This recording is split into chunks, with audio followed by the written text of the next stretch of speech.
You are a woman standing in a candle-lit dungeon beneath a monastery in 15th-century Castile. The air is thick with the smell of wax, iron, and damp stone. Every breath you take feels stolen from the silence. You can hear the faint echo of dripping water somewhere behind the walls, and, closer still, the muted sob of someone who's already broken. From the corridor above, footsteps approach in slow rhythm, accompanied by the rustle of robes and the distant toll of a church bell announcing another hour closer to dawn. You don't know which sin they've accused you of. Only that confession must come before sunrise. A priest's shadow stretches across the wall, his quills scratching against parchment as he murmurs in Latin, Heretica obstinata. Obstinate heretic, the word clings to you like frost. You feel the cold kiss of a chain around your wrist, the pull of iron tightening with a soft, deliberate click. It's then you realize the Inquisition's mercy lies not in forgiveness, but in the speed with which it ends your suffering. Above, Spain's cathedrals blaze with gold and song, the empire of faith and empire of the cross. But beneath that splendor, beneath those hymns of salvation, lie basements of agony, where purity became justification for pain. What was done in the name of virtue would redefine the limits of human cruelty. If this descent into the shadows of history grips you, subscribe and tell me where in the world you're watching from. Every voice helps keep these buried truths alive. Because tonight, we reopen the iron doors of one of the darkest institutions ever sanctioned in human history. The Spanish Inquisition, born in 1478 and lasting until 1834, was not chaos. It was order. It was bureaucracy refined into terror. Authorized by the Catholic monarchs Ferdinand and Isabella, and later blessed by the papacy, it claimed to save souls through purification, yet did so by consuming bodies in flame and fear. It was not an era of wild mobs and superstition, but of ledgers, receipts, and signatures. It was cruelty stamped with official seals. Across Spain, Portugal, and the far-flung colonies of the New World, millions were interrogated under its shadow. Tens of thousands were imprisoned, tortured, or executed. But perhaps the most forgotten victims were women whose suffering was both public and private, physical and spiritual. Accused of witchcraft, heresy, blasphemy, or even simple defiance, they became instruments for proving the Church's absolute control over the flesh and the soul alike. The records remain, archival ledgers from Seville, Toledo, and Valencia, testimonies preserved in Vatican vaults, manuals like the Directorium Inquisitorum, detailing exactly how pain should be measured, recorded, and sanctified. Each page whispers the same truth. The torment was not a deviation, it was policy. What you are about to hear comes from those very documents, unearthed after centuries of silence. The story of how faith, when weaponized, turned women into the battlegrounds of salvation itself. The machinery of the Inquisition was built not from chaos, but from quiet order, a terrifying precision that cloaked cruelty in the language of salvation. Every act of torment was inked into ledgers, sealed with wax, and filed beside the records of marriages and baptisms. There was nothing impulsive about it. The priests, scribes, and notaries believed themselves custodians of divine justice, and within their logic, pain was a form of mercy. The tribunal chamber was the factory floor of faith. Every confession extracted, every soul purified, another statistic in the grand ledger of God's victory over sin. To the inquisitors, women represented the most dangerous form of corruption, beauty that could sway men, curiosity that could question doctrine, compassion that could outshine obedience. The sermons said it plainly. Eve was the root of rebellion, and thus every daughter of Eve carried the seed of her sin. Across Spain, the hunt for purity began in whispers, a neighbor's accusation, a priest's suspicion, a stray word overheard in prayer. One letter, one denunciation, and the door to the dungeon would open before dawn. Inside those walls, light itself was rationed. Women were stripped not just of their clothes, but of identity. Hair shorn, jewelry confiscated, names replaced with titles like mulier suspecta or infidelis obstinata. To the clerks, they were data points: female, age 21, heretical tendencies, uncooperative. Even before the first question was asked, the verdict was written. The interrogations were called la pregunta ordinaria, the ordinary question, as if agony itself had become routine. The most merciful of these questions began with la garrucha, or the strappado. The accused's wrists were bound behind her back, ropes looped through an iron ring in the ceiling. Slowly, she was hoisted until her body hung suspended, shoulders twisting from their sockets, toes barely grazing the stone. In the ledgers, inquisitors recorded each drop of the rope as turns. 3 turns without confession was common. 5 turns meant permanent disfigurement. In rare cases, 10, death by asphyxiation or internal rupture. Yet beside each note, a priest might add, "The soul resisted, continue tomorrow." If she fainted, the physician always present to ensure survival would revive her with vinegar and cold water. The point was not to kill, but to prolong revelation. Pain was not punishment, it was purification. "Truth," wrote one inquisitor in a preserved letter, "is like ore. It must be smelted in the fire of the body." For those who endured the garrucha without confession, the next step was el potro, the rack. The woman was laid flat on a wooden frame, ankles and wrists tied to rollers at either end. With each turn of the wheel, sinews tightened, joints cracked, and tendons screamed beneath the skin. Witnesses described the sound as like ropes snapping on a ship's mast. Every stretch was recorded by the clerk. The torturer's rhythm was methodical: pull, pause, record, pray. In some cases, inquisitors ordered psalm intervals, forcing victims to repeat fragments of scripture between screams, proving that faith had not yet deserted them. But the most infamous method was the toca, or water torture. To the Church, it was the most gentle of all. No blood, no broken bones, just water and time.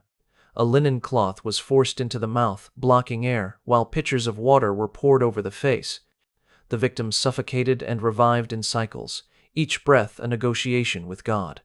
Chroniclers say some drank up to 8 liters before fainting, others died from lung collapse, their confessions left incomplete. The act was euphemistically called refreshing the memory. Every session was documented with chilling precision. The ledgers from the Toledo tribunal record one entry: Maria Lopez, age 27, accused of sorcery. 2 sessions underwater, confessed on the 3rd, claimed intercourse with demons, sentenced to reconciliation by fire. Another lists Isabel of Jaén, obstinate, 15 turns of garrucha, confessed after bones were reset. These are not legends. They are footnotes in bureaucratic Latin, preserved in archives and translated by historians centuries later.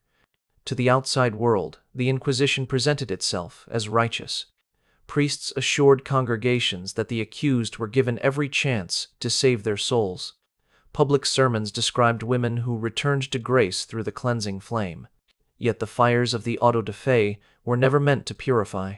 They were theater, a warning disguised as worship.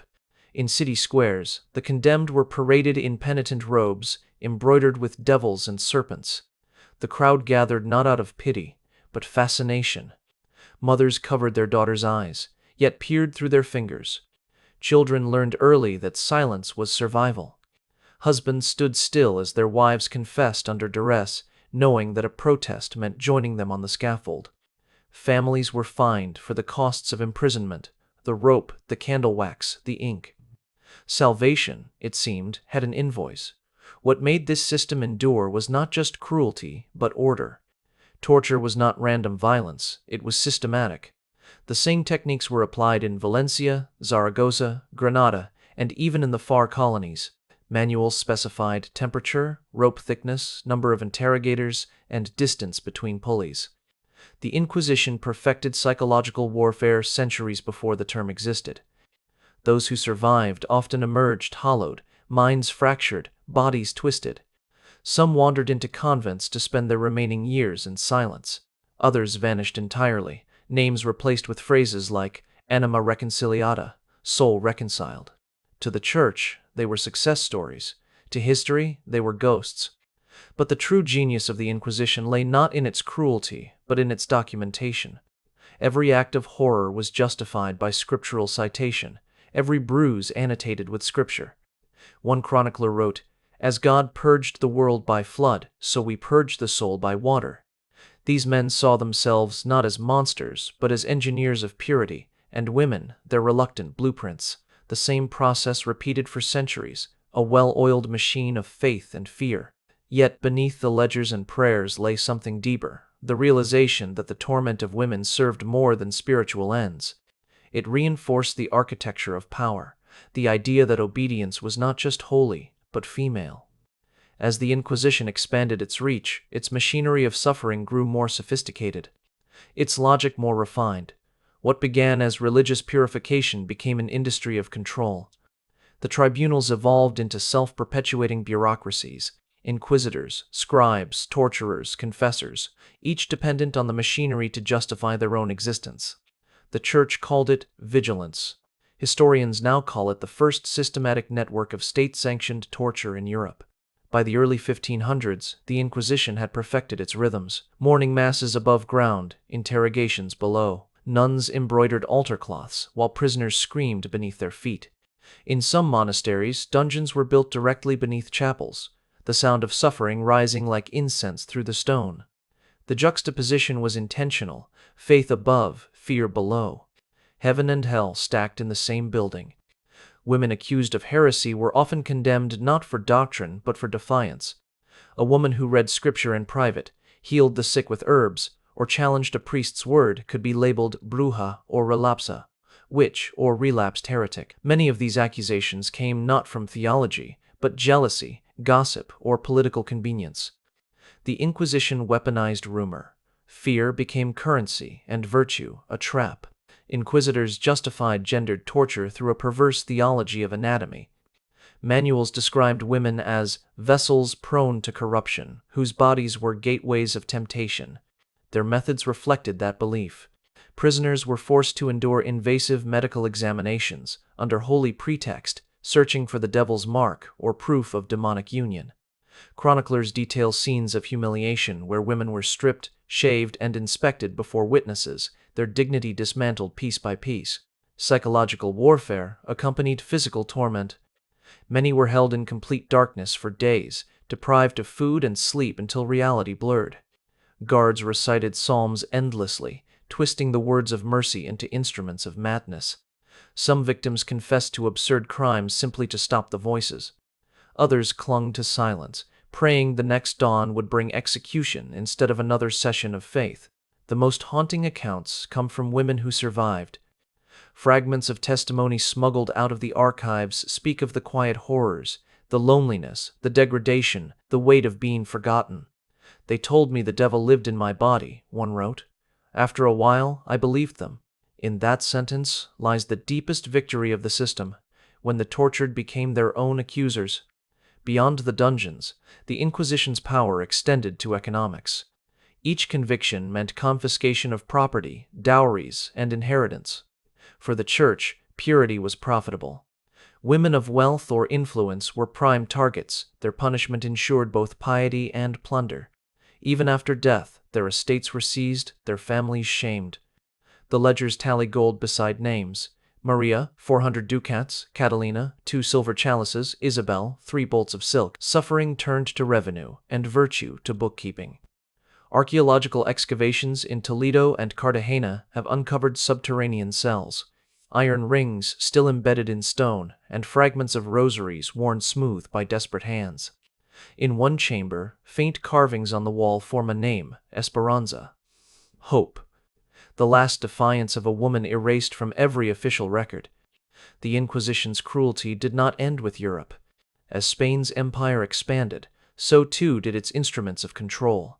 In Mexico, Lima, and the Philippines, local women, indigenous, African, or mixed, were subjected to spiritual correction.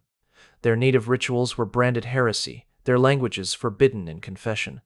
Priests recorded baptisms alongside lashings, naming them salvations. In these colonies, the systematic machinery of pain became a tool of conquest. The female body, once the battlefield of faith, now became the territory of empire. Surviving colonial ledgers reveal chilling arithmetic: expected conversion yields, mortality rates of prisoners, the average cost of restraint tools shipped across oceans. Bureaucratic evil knew no borders. One entry from Cartagena reads simply, 15 females, aged 14-20, reconciled through the question. That word, question, replaced everything it concealed: water, fire, rope, terror, rope, terror. Through repetition, society adapted. Fear became normal, even sacred. Children grew up reciting stories of witches burned for their souls' sake. Artists painted the flames as halos. The very culture of Spain, its proverbs, its cautionary tales, carried the undertone of the Inquisition's philosophy: obedience as virtue, silence as survival. And yet, among all this order, the system's greatest cruelty was its moral inversion. Torture was not hidden, it was celebrated as righteousness. Public autos de fe transformed torment into ritual. Crowds cheered as condemned women walked in garments painted with devils, carrying candles they would never set down again. Priests led the chants, and the king himself sometimes watched. The victims' screams were not interruptions, they were part of the ceremony. Still, behind the spectacle lay meticulous control. The church measured fear like currency. It understood that to govern conscience, one must first shatter it. Torture did not only extract confessions, it manufactured obedience. Once a soul believed that agony was divine, resistance ceased to exist. Centuries later, when the Inquisition finally dissolved, its buildings remained, silent, thick-walled monuments to what happens when ideology becomes administration. The archives survive too, bound in parchment, their ink faded but legible. Each page still whispers of a time when truth was defined by who screamed loudest. This was not madness. It was design. It was a systematic deconstruction of humanity, built on faith's twisted reflection, an empire that conquered not lands, but the human spirit. The Spanish Inquisition's legacy was not only in the bodies it destroyed, but in the silence it taught survivors to pass on. For in the end, the most perfect form of control is not the chain, but the fear of hearing it again, by the height of its power. The Inquisition had transformed cruelty into a science, a precise mechanism of obedience that could operate without conscience. The dungeons were no longer chambers of punishment, but laboratories of faith, and the torturers its researchers, searching for the limits of human endurance under the name of God. To the world outside, Spain glimmered, an empire of conquest, cathedrals, and gold. Yet beneath that gilded facade beat the quiet pulse of bureaucratic torment. Inquisition manuals openly described torture as ars interrogandi, the art of questioning. Each method was assigned rules, number of turns, duration of silence, distance between joints, quantity of water per pore. The torturer did not act from rage or impulse. He followed procedure. The cruelty was systematic, so orderly that priests could recite psalms over the shrieks without missing a syllable. And when the victim finally confessed, whether from guilt or agony, the act was recorded as divine success, stamped, sealed, and stored in the archives. To understand its true horror, one must look not at the flames, but at the ledgers. There, in neat script, the Inquisition became mathematics. Every confession was a conversion, every death a deliverance. A single tribunal in Valladolid noted that out of every 100 interrogations, 35 women returned to grace, 20 died in prison, and 10 were burned in autos de fe. The rest were marked in reconciliata, reconciled souls. In that cold arithmetic, pain became productivity. For the inquisitors, this was efficiency, not evil. They saw the soul as material, to be refined through suffering until pure. To yield obedience, one Dominican friar wrote, we must first yield the body. It was theology turned into machinery, the logic of empire applied to the human spirit. The same gears that powered ships to the New World powered the wheels of the rack. Both sought treasure, one of gold, the other of confession. Religion became theater, and torture its choreography. Each auto de fe was staged with ceremonial pomp, banners, hymns, royal attendants. Women accused of witchcraft or heresy were paraded before crowds, dressed in sanbenitos painted with devils and flames. Priests announced their crimes, not theft, not murder, but thought itself. To question the church was to sin, to survive interrogation was proof of guilt. Thousands watched as victims kissed the cross before being led to the stake. Children perched on shoulders to see the smoke rise, pause, and imagine that crowd. They did not see evil, they saw order, justice, redemption. This was the true triumph of the system. It convinced society that horror was holiness. Faith and fear became indistinguishable. The Inquisition did not merely punish women, it rewrote the moral code that justified their suffering. Even when death came, it was wrapped in scripture. A woman who screamed as flames reached her feet was said to be resisting grace. If she remained silent, she was blessed with fortitude. There was no escape. Every reaction proof of guilt, every silence proof of sin. It was the perfect machine, one that turned agony into evidence and faith into fire. But beneath this theology of order lay something darker still, the transformation of belief into economy. The Inquisition's records reveal payments to torturers per confession, bonuses for each soul saved. Pain had value. Misery was measurable. "It is good," wrote one official in Valencia, "that the work of God should reward its servants." The logic of commerce and the logic of salvation merged, both demanded sacrifice, and through it all, women bore the brunt.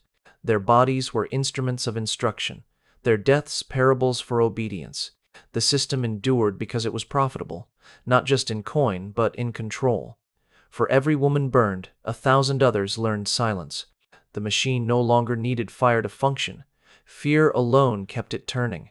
As decades passed, the Inquisition became a shadow government, a parallel state where faith ruled law. Its success lay in repetition, in the slow erosion of compassion, until cruelty seemed natural.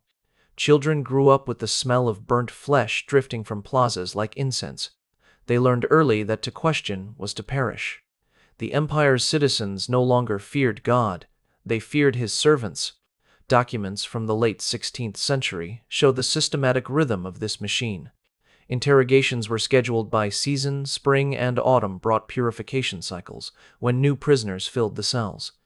Torture became routine maintenance, the oil that kept obedience from rusting. The inquisitors even developed statistical methods to predict resistance. A manual from 1583 advised, "For women of stubborn age, 30 to 40 years, apply water before fire. For youth, a single night in solitude softens the will." Cold advice, recorded in script, passed between generations of priests. The system also learned self-preservation. Those who questioned it from within, sympathetic confessors, hesitant torturers, were quietly replaced or accused themselves. The Inquisition had no heretics, only workers. Even the physicians became complicit, tasked not with healing but with ensuring endurance. "Keep her alive," one order reads, "that she may yet tell truth." Medicine became theology's handmaiden, and as the Inquisition expanded into the New World, its ideology found new victims. Indigenous and African women, already enslaved by empire, became targets of spiritual subjugation.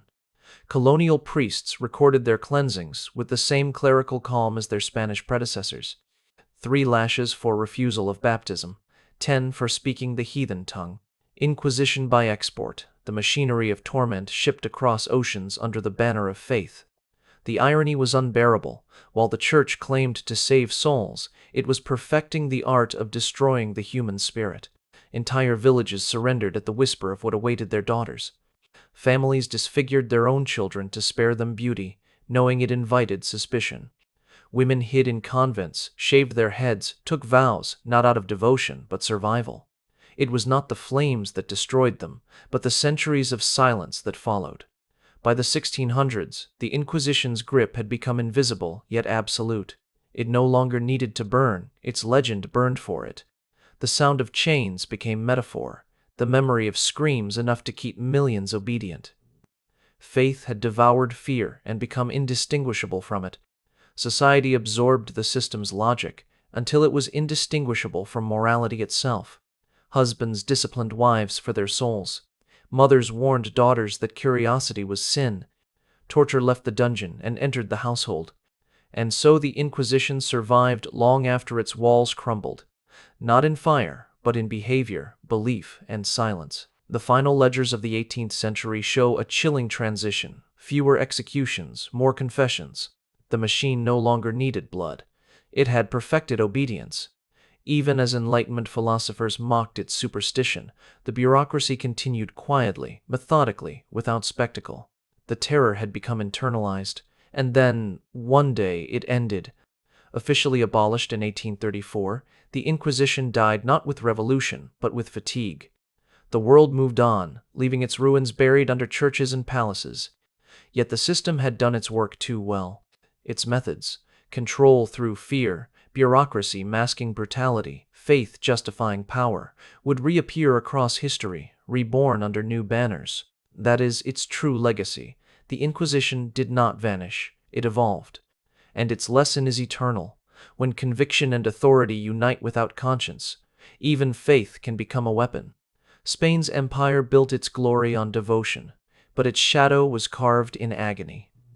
When the smoke finally faded and the last inquisitorial flames dimmed, Spain's silence remained. The empire that had once baptized pain as purity now stood on the ashes of its own sanctity. But the ghosts of those basements did not vanish. They seeped upward into language, law, and memory. Beneath the gilded domes of cathedrals and the marble saints frozen in prayer, the echoes of women's screams still lingered, faint yet unyielding. You can almost hear them if you stand close enough to the cold stone walls of Toledo or Seville. Not cries of rebellion, but of endurance, the sound of humanity refusing to be erased. Centuries later, archaeologists would unearth those chambers, iron rings still fixed to the walls, manacles fused by rust, a few broken rosary beads lying in the dust. On one wall, a single word scratched by fingernail: Credo, I believe. Faith redefined not by priests or scripture, but by those who survived it. For them, belief no longer meant trust in the church, but in endurance itself. The faith that pain had limits, that truth outlived torture. The archives, too, endure. In dusty rooms lit by pale lamps, historians turn the same pages the inquisitors once signed. Each parchment carries two voices: the calm Latin of bureaucracy and the faint tremor of suffering beneath it. Maria confessed. Isabel reconciled. Words neat and bloodless, hiding the screams that once shook the stones. Yet these records are more than relics. They are mirrors, showing us how ordinary men, armed with conviction and routine, can make atrocity procedural. That is the true horror of the Inquisition. Not the whips or the fire, but the order, the systematic precision with which compassion was edited out of human behavior. This was not madness, it was method, evil disguised as duty, faith turned into arithmetic. It teaches us that civilizations fall not when they lose their gods, but when they begin to serve them too perfectly. Even now, its shadows stretch further than history admits. In every institution where obedience replaces conscience, in every system that prizes purity over mercy, the old machinery stirs. We hear it in tribunals that justify torture for safety, in governments that turn belief into bureaucracy. The faces have changed, the uniforms replaced, but the logic endures, that suffering, properly managed, can be sanctified. And so we remember, not to reopen wounds, but to keep them from healing wrong. The women who died beneath those cathedrals were not witches, not heretics, not sinners. They were witnesses. Through their agony, they revealed the truth of unchecked power, that no creed, however holy, survives when it forgets the human body it governs. In the end, the Spanish Inquisition was not a story of religion, but of control, the eternal temptation to claim virtue as license for cruelty. Its ruins stand today as warnings carved in stone, that what begins as faith can end as machinery, and what begins as purification can end as genocide of the soul. If this history stirs you, if it forces you to question how close we remain to such systems, then subscribe and share where it hit hardest. Every voice, every memory keeps the silence from returning, because remembering is the only exorcism time allows.